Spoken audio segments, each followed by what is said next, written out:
Hello दोस्तों, स्वागत है आपका हमारे YouTube चैनल जीके सूत्र 93 में। और ये आपका सामान्य अध्ययन के 5000 प्रश्नों की सीरीज का 6वां भाग है। इससे पहले 5 सेट अपलोड किए जा चुके हैं, तो अगर आपने नहीं देखा है तो चैनल पर जाकर देख सकते हैं। अगर आप चैनल पर नए हैं तो सब्सक्राइब कर लें और बेल आइकन को प्रेस कर लें, जैसे आने वाली सारी वीडियोस की नोटिफिकेशन आप तक सबसे पहले पहुंच जाए। जो भी लोग वनडे एग्जाम की तैयारी कर रहे हैं, ये वीडियोस उनके लिए बहुत ज़्यादा इंपॉर्टेंट होने वाला है। चलिए तो स्टार्ट करते हैं। आज का अपना पहला क्वेश्चन देखते हैं। पहला क्वेश्चन देखिए, भारत का सर्वोच्च पुरस्कार कौन सा है? भारत रत्न, पद्म भूषण, पद्म विभूषण या फिर नोबेल पुरस्कार? तो इसका सही जवाब क्या हो जाएगा? ऑप्शन ए इसका सही जवाब है, भारत रत्न। इससे रिलेटेड कुछ इंपॉर्टेंट पॉइंट्स याद रख लीजिए, जो कि परीक्षा की दृष्टि से बहुत ज्यादा इंपॉर्टेंट होने वाले हैं। भारत रत्न की शुरुआत अगर पूछी जाती है किसके द्वारा की गई थी, तो डॉक्टर राजेंद्र प्रसाद के द्वारा 2 जनवरी 1954 से भारत रत्न की शुरुआत की गई थी। उस समय ये तत्कालीन भारत के राष्ट्रपति थे। पहले राष्ट्रपति अगर पूछ लेता है तो डॉक्टर राजेंद्र प्रसाद थे। 1954 में ये पुरस्कार जो है पहली बार दिया गया सर्वपल्ली राधाकृष्णन, सी राजगोपालचारी और सीवी रमन को। 1955 में मरणोपरांत भी यह सम्मान देने का प्रावधान जोड़ दिया गया। इससे पहले जो है मरणोपरांत यह सम्मान नहीं दिया जाता था। भारत रत्न जो है एक वर्ष में कितने व्यक्तियों को दिया जा सकता है अगर पूछता है, तो अधिकतम 3 व्यक्तियों को दिया जा सकता है। इस पुरस्कार में भारत सरकार की ओर से एक प्रमाण पत्र दिया जाता है और साथ में एक पदक भी दिया जाता है। अगर पूछता है भारत रत्न से सम्मानित प्रथम भारतीय कौन थे, तो डॉक्टर सर्वपल्ली राधाकृष्णन थे। और भारत रत्न से सम्मानित प्रथम भारतीय महिला पूछता है तो इंदिरा गांधी थी। इसके बाद मरणोपरांत जो है भारत रत्न से सम्मानित प्रथम व्यक्ति पूछता है, तो लाल बहादुर शास्त्री जो है मरणोपरांत भारत रत्न से सम्मानित प्रथम भारतीय थे या प्रथम व्यक्ति थे। 1966 में इन्हें यह सम्मान दिया गया था। 1990 में मरणोपरांत डॉक्टर भीमराव अंबेडकर को भी भारत रत्न से सम्मानित किया गया था। याद रखिए इनको। भारत रत्न प्राप्तकर्ता अगर प्रथम विदेशी पूछता है तो खान अब्दुल गफ्फार खान, जो कि पाकिस्तान के थे। 1987 में इन्हें भारत रत्न से सम्मानित किया गया था। नेक्स्ट क्वेश्चन देखते हैं। नेक्स्ट क्वेश्चन देखिए, स्वस्थ मनुष्य का हृदय 1 मिनट में कितनी बार धड़कता है? 60 बार, 42 बार, 72 बार या फिर 102 बार? तो इसका सही जवाब क्या हो जाएगा? ऑप्शन सी इसका सही जवाब है, 72 बार। इंपॉर्टेंट पॉइंट्स इसके कुछ देख लीजिए। हृदय जो है ये छाती के मध्य में थोड़ी सी बाईं ओर स्थित होता है। अगर पूछ लेता है हृदय में कितने कक्ष होते हैं, तो 4 कक्ष होते हैं हृदय में। 2 होते हैं ऊपरी, जिसे अलिंद कहा जाता है या एट्रियम कहा जाता है, और 2 निचले होते हैं जिसे निलय कहते हैं या फिर वेंट्रिकल कहा जाता है। अलिंद और निलय ये जो कि वॉल्वों के माध्यम से अलग किए जाते हैं और यह धड़कन के साथ जो है रक्त को पंप करते हैं। तो इन पॉइंट्स को याद रखिए, इंपॉर्टेंट हैं। नेक्स्ट क्वेश्चन देखिए। नेक्स्ट क्वेश्चन है आपका, ओजोन परत को नष्ट करने वाली सबसे प्रमुख गैस कौन सी है? ऑक्सीजन, हाइड्रोजन, क्लोरोफ्लोरोकार्बन या फिर कार्बन डाइऑक्साइड? तो इसका सही जवाब क्या हो जाएगा? ऑप्शन सी इसका सही जवाब है, क्लोरोफ्लोरोकार्बन। इसके कुछ इंपॉर्टेंट पॉइंट्स याद रखिए। ओजोन O3 ये ऑक्सीजन के 3 परमाणुओं से मिलकर बनने वाली गैस है। ठीक है। ओजोन गैस जो है, जो समतापमंडल में बहुत ही पतली और पारदर्शी परत के रूप में वायुमंडल में मौजूद संपूर्ण ओजोन का 90% है और इसे अच्छा ओजोन माना जाता है। समताप मंडल में ओजोन जो है पृथ्वी को सूर्य की 99% पराबैंगनी किरणों से बचाता है। क्षोभ मंडल, जिसे निचला वायुमंडल भी कहा जाता है, में भी ओजोन की कुछ मात्रा पाई जाती है जो मनुष्यों द्वारा ही निर्मित होती है। यह ओजोन जो है हानिकारक संदूषक के रूप में कार्य करता है। यह मनुष्य और जानवरों और पेड़ पौधों के लिए नुकसानदायक होता है। ओजोन परत के क्षरण का अगर मुख्य कारण पूछा जाता है तो मनुष्य यानी कि हम लोग ही हैं। मनुष्यों द्वारा जो प्रतिदिन घरों में उपयोग किया जाने वाला, जैसे कि एयर कंडीशन हो गया, रेफ्रिजरेटर हो गया, प्लास्टिक हो गया आदि से निकलने वाली जो क्लोरोफ्लोरोकार्बन गैस है, फैक्ट्रियां, बढ़ते औद्योगिकरण, गाड़ियां, कारखानों से निकलने वाली जो खतरनाक गैसें होती हैं, इनसे ओजोन परत को भारी नुकसान हो रहा है। अगर पूछता है विश्व ओजोन दिवस कब मनाया जाता है, तो 16 दिसंबर को विश्व ओजोन दिवस के रूप में मनाया जाता है। नेक्स्ट क्वेश्चन देखते हैं। नेक्स्ट क्वेश्चन देखिए, भारत के राष्ट्रगान के रूप में जन गण मन को संविधान सभा द्वारा कब स्वीकार किया गया था? 27 दिसंबर 1911 को, 24 जनवरी 1950 को, 26 जनवरी 1950 को, या फिर 15 अगस्त 1947 को? तो इसका सही जवाब क्या हो जाएगा? ऑप्शन बी इसका सही जवाब है, 24 जनवरी 1950 को। कुछ इंपॉर्टेंट पॉइंट्स याद रखिए। राष्ट्रगान के रचयिता अगर पूछता है तो रविंद्रनाथ टैगोर राष्ट्रगान के रचयिता हैं। राष्ट्रगान को सर्वप्रथम जो है 27 दिसंबर 1911 को कांग्रेस के कलकत्ता अधिवेशन में गाया गया था।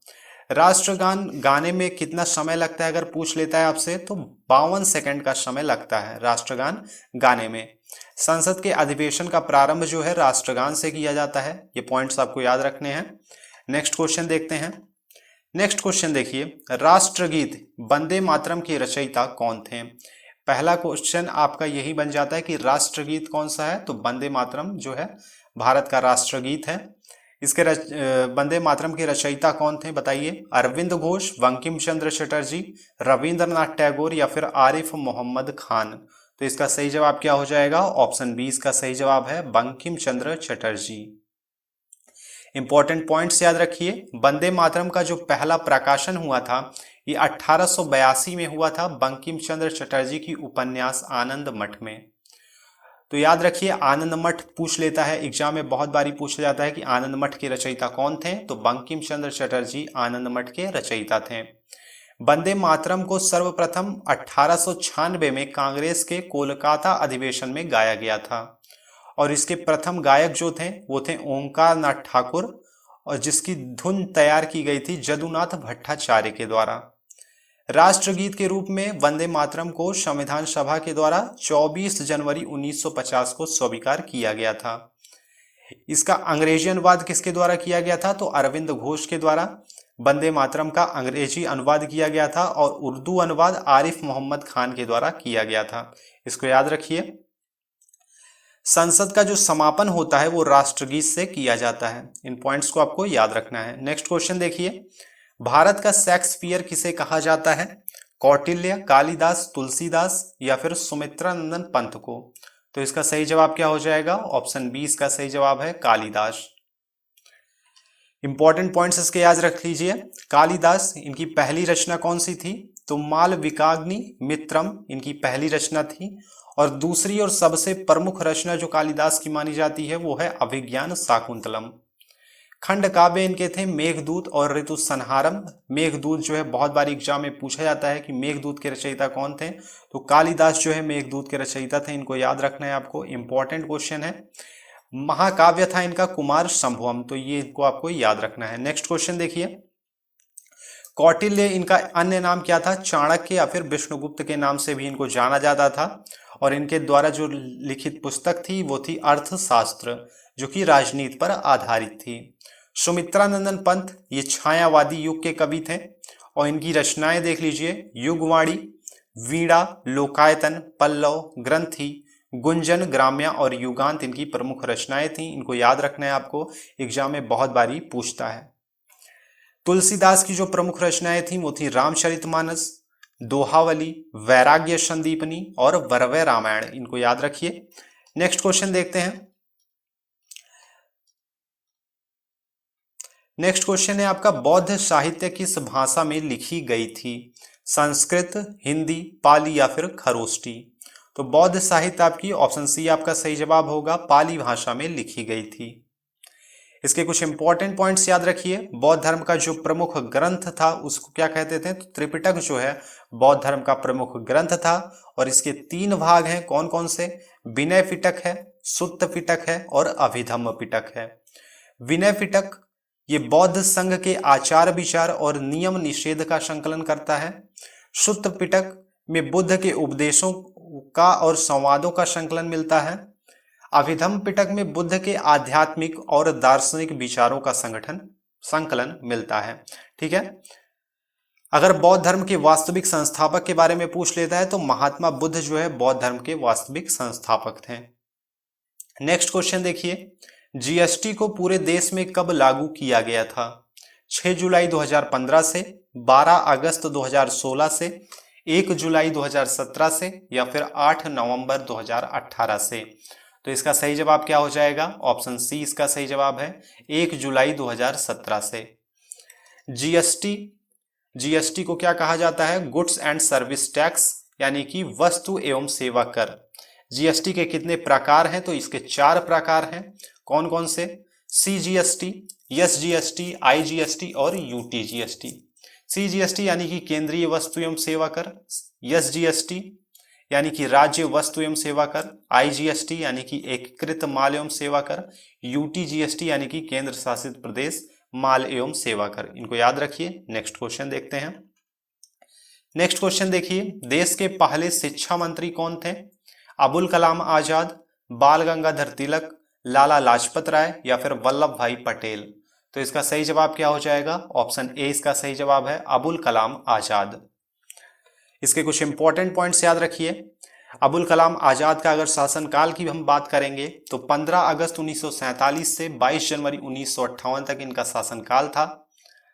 अबुल कलाम आजाद जो है ये एक कवि, लेखक, पत्रकार और भारतीय स्वतंत्रता सेनानी थे। महात्मा गांधी के सिद्धांतों का ये समर्थन करते थे। इन्होंने गांधी जी का जो असहयोग आंदोलन हुआ था उसमें सक्रिय रूप से भाग लिया था। ये हिंदू मुस्लिम एकता के लिए इन्होंने कार्य किया। ये अलग मुस्लिम राष्ट्र के सिद्धांत का विरोध करने वाले मुस्लिम नेताओं में से थे। खिलाफत आंदोलन जिसका गठन हुआ था 1919 में, उसमें इन्होंने महत्वपूर्ण भूमिका निभाई थी। 1923 में वे भारतीय राष्ट्रीय कांग्रेस के सबसे कम उम्र के प्रेसिडेंट बने। भारत के उत्तर प्रदेश राज्य के रामपुर जिले से 1952 में सांसद चुने गए थे। भारतीय प्रौद्योगिकी संस्थान आईआईटी और विश्वविद्यालय अनुदान आयोग की स्थापना का श्रेय अबुल कलाम आजाद को जाता है। अबुल कलाम आजाद को भारत रत्न से सम्मानित किया गया था 1992 में मरणोपरांत। ठीक है, तो इसको याद रखिएगा। नेक्स्ट क्वेश्चन देखते हैं। नेक्स्ट क्वेश्चन देखिए, महात्मा गांधी का जन्म किस वर्ष में हुआ था? 1869 में, 1862 में, 1843 में, या फिर 1889 में? तो इसका सही जवाब क्या हो जाएगा? ऑप्शन ए इसका सही जवाब है, 1869 में। कुछ इंपॉर्टेंट पॉइंट्स याद रख लीजिए। महात्मा गांधी का पूरा नाम अगर पूछ लेता है तो मोहनदास करमचंद गांधी महात्मा गांधी का पूरा नाम था। 2 अक्टूबर 1869 में गुजरात के पोरबंदर नामक स्थान पर इनका जन्म हुआ था। माता का नाम इनके पुतलीबाई था, पिता का नाम था करमचंद गांधी और पत्नी का नाम था कस्तूरबा बाई। इनकी हत्या कर दी गई थी नाथूराम गोडसे के द्वारा 30 जनवरी 1948 को। 2 अक्टूबर को अहिंसा दिवस के रूप में और 30 जनवरी को शहीद दिवस के रूप में मनाया जाता है। तो इन दोनों को याद रखिए, 2 अक्टूबर अहिंसा दिवस के रूप में और 30 जनवरी को शहीद दिवस के रूप में मनाया जाता है। नेक्स्ट पॉइंट्स देखिए, गांधी जी के राजनीतिक गुरु कौन थे? तो गोपाल कृष्ण गोखले गांधी जी के राजनीतिक गुरु थे। महात्मा की उपाधि इन्हें रविंद्रनाथ टैगोर के द्वारा दी गई थी और राष्ट्रपिता की उपाधि सुभाष चंद्र बोस के द्वारा दी गई थी। नेक्स्ट क्वेश्चन देखिए। नेक्स्ट क्वेश्चन है, संयुक्त राष्ट्र संघ की स्थापना कब हुई थी? 25 अगस्त 1948 को, 24 अक्टूबर 1945 को, 15 सितंबर 1944 को, या फिर 8 दिसंबर 1949 को? तो इसका सही जवाब क्या हो जाएगा? ऑप्शन बी इसका सही जवाब है, 24 अक्टूबर 1945 को। कुछ इंपॉर्टेंट पॉइंट्स याद रखिए इसके। यूएनओ का मुख्यालय जो है ये न्यूयॉर्क में है, अमेरिका, यहाँ पर स्थित है ये। यूएनओ का मुख्य उद्देश्य क्या है? तो विश्व शांति और सुरक्षा बनाए रखना यूएनओ का मुख्य उद्देश्य है। यूएनओ की वर्तमान सदस्य देशों की संख्या 193 है। यूएनओ के पहले महासचिव की अगर हम बात करेंगे तो त्रिगवेली हैं, ये नॉर्वे से थे। यूएनओ के पहले एशियाई सचिव कौन थे? यूथांट थे, ये वर्मा से थे। यूएनओ के वर्तमान सचिव कौन है? तो एंटोनियो गुतरेस हैं, ये पुर्तगाल से हैं। भारत जो है यूएनओ का सदस्य 1945 से है। यूएनओ के 6 प्रमुख अंग हैं। यूएनओ की कार्यपालिका को क्या कहा जाता है? तो सुरक्षा परिषद कहा जाता है। और सुरक्षा परिषद में सदस्य देशों की संख्या अगर पूछ लेता है तो 15 है, जिसमें से 5 जो है अस्थायी सदस्य हैं और 10 अस्थायी सदस्य हैं। सुरक्षा परिषद के अगर 5 अस्थायी सदस्य कौन कौन से हैं पूछ लेता है तो अमेरिका है, ब्रिटेन है, चीन है, फ्रांस है और रूस है। ये 5 अस्थायी सदस्य देश हैं सुरक्षा परिषद के, और इन अस्थायी सदस्यों के पास वीटो शक्ति होती है जो कि एक निदेशात्मक शक्ति है। वीटो पावर का सर्वाधिक प्रयोग करने वाला देश अगर पूछता है तो रूस है। अस्थायी सदस्यों का कार्यकाल कितने वर्षों का होता है तो ये 2 वर्षों का होता है। नेक्स्ट क्वेश्चन देखिए। नेक्स्ट क्वेश्चन है आपका, भारत का पूर्वी समुद्री तट क्या कहलाता है? कोंकण तट, कोरोमंडल तट, मालवार तट या फिर थाल घाट? तो इसका सही जवाब क्या हो जाएगा? ऑप्शन बी इसका सही जवाब है, कोरोमंडल तट। कुछ इंपॉर्टेंट पॉइंट्स याद रख लीजिए। कोरोमंडल ये तमिलनाडु और आंध्र प्रदेश के तट हैं। कोंकण तट ये भारत के तटीय पश्चिमी घाट। इस तट में 3 भारतीय राज्य गुजरात, महाराष्ट्र और गोवा आते हैं। मालवार तट की अगर हम बात करेंगे तो ये केरल में अवस्थित पश्चिमी घाट और अरब सागर के बीच भारतीय प्रायद्वीप के पश्चिमी तट के समानांतर एक संकीर्ण तटवर्ती क्षेत्र है। थाल घाट ये एक प्रायद्वीपीय भारत का प्रमुख दर्रा है। यह जो है पश्चिमी घाट सह्याद्री में स्थित है और यह मुंबई को नासिक से जोड़ता है। तो इसको याद रखिएगा, इंपॉर्टेंट पॉइंट्स हैं। नेक्स्ट क्वेश्चन देखते हैं। नेक्स्ट क्वेश्चन देखिए, सतपुड़ा पर्वतमाला किस राज्य में स्थित है? उत्तर प्रदेश, अरुणाचल प्रदेश, आंध्र प्रदेश या फिर मध्य प्रदेश? तो इसका सही जवाब क्या हो जाएगा? ऑप्शन डी इसका सही जवाब है, मध्य प्रदेश। कुछ इंपॉर्टेंट पॉइंट्स याद रखिए। भारत के मध्य भाग में स्थित पर्वतमाला है सतपुड़ा, और सतपुड़ा पर्वत श्रेणी नर्मदा और ताप्ती की दरार घाटियों के बीच राजपीपला पहाड़ी, महादेव पहाड़ी और मैकाल पहाड़ी के रूप में पश्चिम से पूर्व की तरफ विस्तृत है। पूर्व में इसका विस्तार कहाँ तक है? छोटा नागपुर पठार तक इसका विस्तार है। सतपुड़ा पर्वतमाला का अगर सर्वोच्च शिखर पूछ लेता है तो धूपगढ़ है 1350 मीटर। ठीक है। अब मध्य प्रदेश के बारे में कुछ याद रखिए। मध्य प्रदेश की राजधानी अगर पूछता है तो भोपाल जो है मध्य प्रदेश की राजधानी है, और 1 नवंबर 2000 तक यह क्षेत्रफल की दृष्टि से भारत का सबसे बड़ा राज्य था। ठीक है। इस दिन मध्य प्रदेश के 16 जिलों को अलग कर एक नए राज्य यानी छत्तीसगढ़ की स्थापना की गई। तो छत्तीसगढ़ की स्थापना किस दिन की गई थी? तो 1 नवंबर 2000 को जो है छत्तीसगढ़ की स्थापना की गई थी। इसको याद रखना है आपको। मध्य प्रदेश राज्य की सीमाएं कितने राज्यों से लगती हैं? तो ये 5 राज्यों से लगती हैं। कौन कौन से हैं वो यहाँ पर लिखे गए हैं, इन्हें याद रख लीजिए। उत्तर प्रदेश, छत्तीसगढ़, महाराष्ट्र, गुजरात और राजस्थान से मध्य प्रदेश की सीमाएं लगती हैं। उत्तर प्रदेश राज्य की राजधानी क्या है? लखनऊ है। छत्तीसगढ़ की राजधानी रायपुर है। महाराष्ट्र की राजधानी है मुंबई। गुजरात की राजधानी है गांधीनगर और राजस्थान की राजधानी है जयपुर। मध्य प्रदेश में हीरे और तांबे का जो है सबसे बड़ा भंडार है। इसको याद रखना है आपको। नेक्स्ट क्वेश्चन देखते हैं। नेक्स्ट क्वेश्चन देखिए, थोरियम उत्पादक अग्रणी राज्य कौन सा है? केरल, मध्य प्रदेश, उड़ीसा या फिर असम? तो इसका सही जवाब क्या हो जाएगा? ऑप्शन ए इसका सही जवाब है, केरल। कुछ इंपॉर्टेंट पॉइंट्स याद रख लीजिए इसके। विश्व में जो थोरियम का सबसे बड़ा उत्पादक देश है वो भारत है। थोरियम जो है एक भूरे रंग की धातु है। थोरियम आवर्त सारणी के एक्टिनाइट श्रेणी का प्रथम तत्व है। इसकी परमाणु संख्या अगर पूछता है तो 90 होती है इसकी परमाणु संख्या, और परमाणु भार इसका 232 है। थोरियम 4 संयोजकता वाले यौगिक बनाता है। इसको याद रखना है आपको। थोरिया, थोरियम क्लोराइड, थोरियम सल्फेट इसके उपयोगी यौगिक हैं। थोरियम के जो कार्बनिक यौगिक होते हैं ये चर्म रोगों की चिकित्सा में काम आते हैं। इन पॉइंट्स को याद रखिए, परीक्षा की दृष्टि से इंपॉर्टेंट है। नेक्स्ट क्वेश्चन देखते हैं। नेक्स्ट क्वेश्चन देखिए, नाथुला दर्रा किस राज्य में स्थित है? मोस्ट इंपॉर्टेंट क्वेश्चन है ये, हर परीक्षा में पूछा जाता है आपसे। सिक्किम, उत्तराखंड, हिमाचल प्रदेश या फिर जम्मू कश्मीर? तो इसका सही जवाब क्या हो जाएगा? ऑप्शन ए इसका सही जवाब है, सिक्किम। कुछ इंपॉर्टेंट पॉइंट्स याद रखिए। समुद्र तल से 14,450 मीटर की ऊंचाई पर स्थित हिमालय की चोटियों में ये एक पहाड़ी दर्रा है। यह भारत और चीन के बीच एक खुली व्यापारिक सीमा पोस्ट है। इसके साथ आपको याद रखना है कि सिक्किम राज्य के जो अन्य दर्रे उनको भी आपको याद रखना है। जिलेपला दर्रा सिक्किम राज्य में स्थित है। डोंकिया दर्रा सिक्किम राज्य में स्थित है और चिवा भंजन दर्रा सिक्किम राज्य में स्थित है। तो इन तीनों दर्रों को याद रखिए, क्योंकि कभी कभी पूछ लेता है कि जेलेप ला दर्रा किस राज्य में स्थित है, तो ये सिक्किम राज्य में स्थित है, इसे याद रखिए। सिक्किम की राजधानी की बात करेंगे तो गंगटोक सिक्किम की राजधानी है। जनसंख्या की दृष्टि से सिक्किम भारत का सबसे छोटा राज्य है।